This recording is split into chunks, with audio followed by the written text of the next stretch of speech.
What about 2008?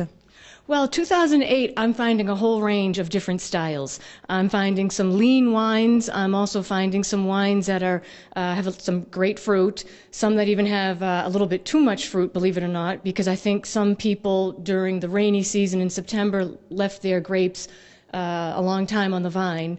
But the best wines are the wines that are elegant and fresh and have, I think, the possibility of aging at least 10 to 12 years, maybe 15. But there's a whole mix of wines out there for 2008, so it's important to try them and to know the producer. Subzones might have definitely played a role in 2008, but there's a lot of different wines out there, and some of them are very good. I personally love that vintage, but it's very, very irregular. You cannot say like it's a great vintage throughout. So this time I agree with the consultant, it's only 4 stars. But that's where I find the austerity, that's where I find transparency, that's where I find fluidity on the palate in the very best examples. And to be honest, Brunello Montalcino is quite a large DOC. If you can find 20 wines that are great in 2008, which I have found, I think it shows what potential the area has. Not everybody can be a Grand Cru. We also need to have Cru Bourgeois. 2008 is a little bit more difficult of a vintage. The wines are a little bit thinner, they're more austere. They have, in some cases, a kind of a sharp acidity.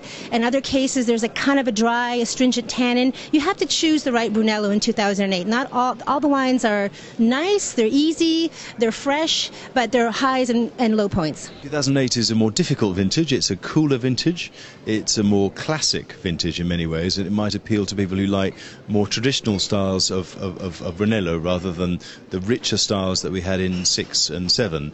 I think there's still some very good wines, but it's slightly less consistent as a vintage. I think the best wines are really lovely, but a lot of it depended on when the grapes were picked and also how the wines were made and the zone as well. I think the place you were. So I've tended to find that the warmer sites have made better wines in 2008. Not exclusively, but often that has been the case, the trend.